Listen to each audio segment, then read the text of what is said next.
हमारा देश भारत कोविड-19 के मामलों में विश्व में दूसरे स्थान पर पहुंच चुका है। कोरोना की दूसरी लहर ने देश में खतरनाक स्थिति पैदा कर दी है। देश में कोरोना के इस भयावह वृद्धि का आरोप प्रधानमंत्री नरेंद्र मोदी, गृह मंत्री अमित शाह और उनके द्वारा दिए गए लापरवाह संदेशों पर लगाया जा सकता है। नमस्कार, मैं हूं मनीष शर्मा और आप देख रहे हैं gangatimes.com। आइए इस विषय को विस्तार से समझते हैं।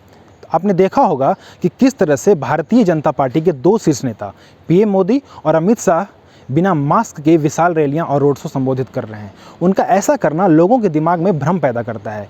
इन जनसमूहों के जरिए देशवासियों के बीच एक संदेश भेजा गया कि कोरोना तो अब अतीत की बात है। हम जानते हैं कि इस वायरस को भीड़ से लगाव है, खासकर उस भीड़ से जहां मास्क और शारीरिक दूरी का कोई अस्तित्व नहीं है। और फिर भारत की रैलियां तो मास्क और दूरी दोनों को ही भूल चुकी है। इस बात में कोई दो राय नहीं है कि भाजपा ही नहीं बल्कि देश की सभी राजनीतिक पार्टियां जैसे टीएमसी, कांग्रेस और सीपीआईएम भी इस समस्या के लिए जिम्मेवार है। लेकिन देश का मुखिया, जो कि लोगों के बीच खासा लोकप्रिय है, वो कोरोना को हल्के में लेते हैं तो एक अलग संदेश जाता है। लोगों पर मोदी जी का प्रभाव देश के किसी भी अन्य नेताओं की तुलना में कहीं ज़्यादा है। एक तरफ तो प्रधानमंत्री अपने मासिक प्रोग्राम मन की बात में कहते हैं कि मास्क जरूरी है, वहीं दूसरी तरफ ठीक इसके उलट वो लाखों की भीड़ को संबोधित करते हैं और कहते हैं व्हाट एन अमेजिंग एटमॉस्फेयर।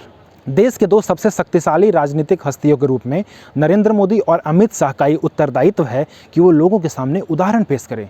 लेकिन महामारी के वक्त विशाल रैलियों को प्रोत्साहित करके और कुंभ मेले की अनुमति देकर दोनों ने कोविड से एहतियात बरतने के मामले में एक दायित्वहीन संदेश दिया है।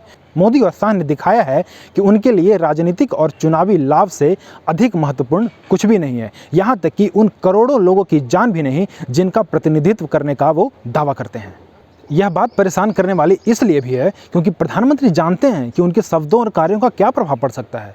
हमें समझना चाहिए कि ये एक सामान्य परिस्थिति नहीं है। देश में हर दिन करीब 1 लाख नए कोरोना केसेस का आना एक विकट परिदृश्य है और इस वक्त रूटीन पॉलिटिक्स को पीछे हटना होगा। अब आप कह सकते हैं कि चुनाव करवाना न करवाना तो चुनाव आयोग का काम है, और आयोग ने जब चुनाव कराने का निर्णय लिया है तो रैलियां तो होंगी ही। और फिर पीएम का क्या दोष है इसमें? कुछ हद तक आप सही भी हैं। मेरा भी मानना है कि लोकतंत्र में चुनाव समय पर होना चाहिए। महामारी के बीच अमेरिका में चुनाव हुए, इजराइल, न्यूजीलैंड और विश्व के कई देशों में हुए, लेकिन उन सभी देशों के नेताओं ने इतनी लापरवाही नहीं दिखाई थी। किसी भी अन्य बड़े देशों के राष्ट्राध्यक्षों ने अपनी आवाम की ज़िंदगी को इतना तुच्छ नहीं समझा जितना हमारे प्रधानमंत्री ने समझा है। चलिए आपको एक ताज़ा खबर बताता हूँ। 9 अप्रैल को नॉर्वे की प्रधानमंत्री एर्ना सोलबर्ग को कोविड नियमों के उल्लंघन के लिए 20,000 क्रोनर, करीब 2,40,000 रुपये का जुर्माना लगाया गया था। जुर्माना क्यों लगाया गया था ये भी जान लीजिए। नॉर्वे की पीएम ने अपने 60वें जन्मदिन समारोह पर 10 के बजाय 13 लोगों को आमंत्रित कर दिया था। पुलिस के अनुसार उनकी गलती यह नहीं थी कि उन्होंने 3 ज़्यादा लोगों को बुला लिए, बल्कि ये थी कि वो देश के प्रधानमंत्री हैं। आम नागरिक होती तो शायद बच जाती, क्योंकि वो उस डिनर पार्टी में शामिल भी नहीं थी। खैर छोड़िए, ये सारी बातें तो हमसे काफ़ी ऊपर की हैं।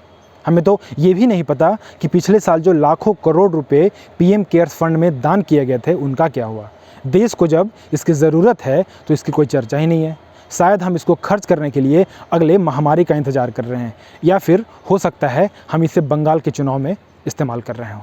अगर आपको हमारा वीडियो अच्छा लगा हो तो इसे लाइक करें और शेयर करें। अगर आपने हमारे चैनल को अभी तक सब्सक्राइब नहीं किया है तो कृपया सब्सक्राइब करें। धन्यवाद।